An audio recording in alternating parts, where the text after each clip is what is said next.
بسم اللہ الرحمن الرحیم۔ عزیزان محترم، یہ ماہ رمضان المبارک کا مہینہ، جس کے ذریعے سے اللہ تبارک و تعالی ہمارے اندر بہت سے خوبیوں کو اجاگر کرنا چاہتا ہے، بہت سے صلاحیتوں کو اجاگر کرنا چاہتا ہے۔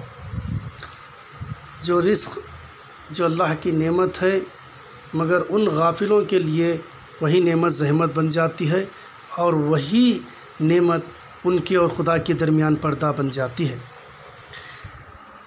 جیسا کہ مہدی موعود علیہ السلام نے ارشاد فرمایا، بندے اور خدا کے درمیان روٹی پردہ بن جاتی ہے۔ پردہ کب بنتی ہے؟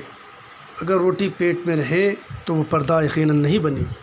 اگر وہی روٹی اگر آنکھوں پر چڑھ جائے تو کیا ہو جاتی ہے؟ پردہ بن جاتی ہے۔ وہ روٹی، وہ رزق، وہ نعمتیں، وہ مال، وہ زر اللہ نے ہمیں نعمتوں کے طور پر دیا ہے۔ اگر اس نعمت کو ہم نعمت خداوندی ہی سمجھے تو یہ ہمارے لیے بقا ہے۔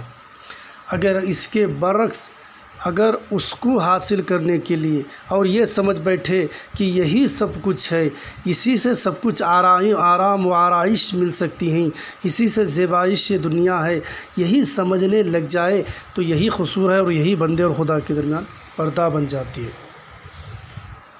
عزیزان محترم، اسی کو حاصل کرنے کے لیے آدمی گناہ پر گناہ کرنے لگتا ہے، حرام و حلال میں تمیز کر نہیں پاتا، اسی کے نشے میں جو ہے وہ خدا کو بھول جاتا ہے، خدائی کا انکار کر بیٹھتا ہے، اور یہاں تک کہ خدائی کا دعویٰ بھی کر بیٹھتا ہے۔ وہ کیسے؟ جیسے کہ بایزید بستامی رحمۃ اللہ علیہ ایک مرتبہ بھوک کے فضائل بیان کر رہے تھے، تو کسی نے کہا، حضرت بھوک کے بھی کوئی فضائل ہیں؟ فرمایا، ہاں، اگر فرعون کو بھوک ملتی تو وہ کبھی بھی خدائی کا دعویٰ نہ کرتا۔ اس نے خدائی کا دعویٰ کیا ہی اسی لیے تھا کہ اس کا پیٹ بھرا ہوا تھا۔ جب انسان کا پیٹ بھرا ہوا ہوتا ہے تو پھر بندہ اپنے اوقات بھول جاتا ہے، اور اللہ تعالیٰ نے ہم کو عاجز و مسکینوں کو ہماری اوقات یاد دلانے کے لیے رمضان کے روزوں کو فرض کر دیا ہے۔ ذرا بھوک بھی لگے، پیاس بھی لگے تو ہم کو ان غربا کی پریشانی کا احساس ہوگا جن کے پاس 2 وقت کھانے کو بھی مشکل سے ہوتا ہے، تو وہ کس طرح گزارا کرتے ہیں۔ تو روزے کے اندر اللہ تعالیٰ جو ہے بہت بڑی حکمتیں پنہا رکھی ہیں۔ تو معلوم یہ ہوا مہدی موعود السلام کی نقل مبارکہ بھی یہی ہے، اور اس کے ضمن میں ماہ رمضان میں جو یہ اللہ تعالیٰ احساس ابدیت دلوانے کے لیے یہ ماہ رمضان اللہ تعالیٰ ہم پر اس کے روزوں کو فرض کیا گیا ہے، جس کے اندر سے وہ شر جسے شیطان پھیلا کر خدا سے دور کرنا چاہتا تھا، خدا اور بندے کے درمیان پردہ بنانا چاہتا تھا، وہی احساس دلانے کے لیے اللہ تعالیٰ نے ماہ رمضان کو نازل کیا۔ یوں دیکھا جائے تو ماہ رمضان غم خواری کا مہینہ ہے۔ نبی کریم صلی اللہ علیہ وسلم ایک مرتبہ شعبان کے آخری دن میں صحابہ کرام سے خطبہ دیا اور ان کو بتایا کہ تمہارے اوپر ایک رحمت کا مہینہ آ رہا ہے، جس کے روزوں کو اللہ تعالیٰ نے فرض فرمایا ہے، اور رات کی عبادت کو اللہ تعالیٰ نے اپنے قرب کا ذریعہ بنایا ہے۔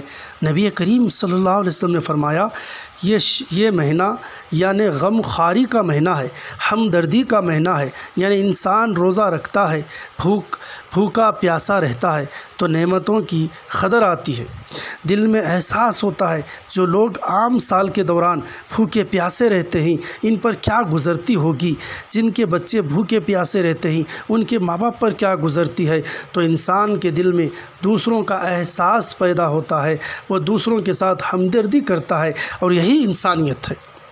چنانچہ حدیث پاک کا مفہوم یہ ہے، قیامت کے دن اللہ تعالیٰ ایک بندے سے فرمائیں گے، اے میرے بندے، میں بھوکا تھا، تو نے مجھے کھانا نہیں کھلایا، میں پیاسا تھا، تو نے مجھے پانی نہیں پلایا، میں بیمار تھا، تو نے میری بیمار پرسی نہیں کی۔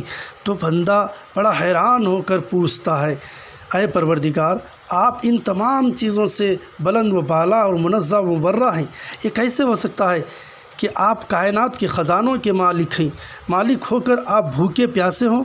اللہ تعالیٰ جواب میں فرمائیں گے کہ اے میرے بندے، فلاں موقع پر تیرا ایک ہمسایہ بھوکا تھا، پیاسا تھا، اگر تو اسے کھلاتا پلاتا تو ایسا ہی ہوتا جیسا کہ تو نے مجھے کھلایا اور پلایا ہو، اگر تو نے اس کی بیمار پرسی کی ہوتی تو ایسا ہی ہوتا جیسے کہ تو نے میری بیمار پرسی کی۔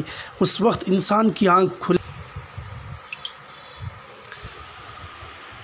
آنکھیں کھلے کی کھلے رہیں گی۔ اللہ رب العزت کے یہاں ایک دوسرے کے ساتھ الفت محبت کی زندگی گزارنے کا کیا مقام ہے۔ تو یہ مہینہ غم خواری کا مہینہ ہے۔ اب ذرا سوچیں کہ جس مہینے کا نام ہی غم خواری کا مہینہ ہو، اگر اس مہینے میں اللہ تعالیٰ کی کوئی بندے ہو یا بندی اللہ کے سامنے اپنے غم بیان کرے، اپنی پریشانیاں بیان کرے، اپنے دکھڑا سنائے، اپنے مشکلات کی تفصیل تنہائیوں میں بیٹھ کر بتائیں، تو پروردگار عالم اس غم خواری کو کیوں نہ دور فرمائیں گے۔ جس مہینے کا نام ہی غم خواری کا مہینہ ہے، تو معلوم ہوا کہ ہم غم زادوں کے لیے خوشی کی بات ہے۔ ہم اپنے غم یعنی شب بیداری کے وقت میں نمازوں کے ساتھ، ذکر فکر کے ساتھ، یعنی تہجد کے وقت میں تنہائیوں میں اپنے پروردگار کے سامنے دامن پھیلا کر بیان کریں، تو وہ پروردگار جس نے بندوں کو غم خواری کا حکم دیا ہے، وہ پروردگار خود بھی اپنے بندوں کی غم خواری فرمائے گا۔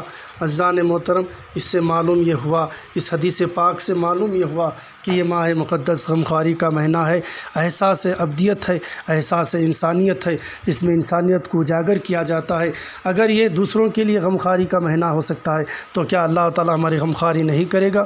کیا ہمارے اللہ تعالیٰ غموں کو، پریشانیوں کو دور نہیں کرے گا؟ یقیناً کرے گا۔ سچے دل سے، خلوص سے نمازوں کے اہتمام، قرآن شریف کا تلاوت، ذکر کی پابندی، ذکر کا طریقہ ہمارے بزرگان دین نے جو بتایا ہے، انشاءاللہ وہ بھی ایک دن ریکارڈنگ کے ذریعے سے پیش کیا جائے گا۔ ویسے تو بہت سارے بزرگان دین کی ریکارڈنگ ہیں، ہم اور آپ سنتے ہیں، سننا بھی چاہیے، اس سے ایمان میں تر و تازگی آتی ہے۔ تو اس سے ذریعے سے عزیزان محترم پھر شب بیداری، تہجد کی وہ نماز جس کے تعلق سے مہدی موعود علیہ السلام نے فرمایا بغیر تہجد کے فیض نہیں ملتا، تو اندازہ لگا سکتے ہیں کہ تہجد کی کیا اہمیت ہے۔ اگر اس وقت بھی ہم اللہ سے سچے دل سے رو کر دعا کریں گے، یقیناً اللہ تعالیٰ ہماری غم خواری کرے گا، ہماری سنے گا۔ تو بس اللہ تعالیٰ سے یہی دعا ہے، اس ماہ مقدس کو سمجھنے کی اے اللہ ہمیں توفیق عطا فرما۔ جو دنیا جو مال و زر، جو روٹی خدا کے درمیان پردہ بننے والی ہے یا بننے کا سبب پیدا کرتی ہے، اے اللہ اس سے ہم تیری پناہ مانگتے ہیں۔ یہ صرف ذریعہ ہے، اور اسے ذریعہ ہی کے تحت استعمال کرنے کی اللہ میں توفیق عطا فرما، اور اے اللہ ہمیشہ تیری ذات پر ہمیں نظر رکھنے کی اور تیرے فضل کو تلاش کرنے کی اللہ ہمیں توفیق عطا فرما۔ وآخرۃ الحمدللہ رب العالمین۔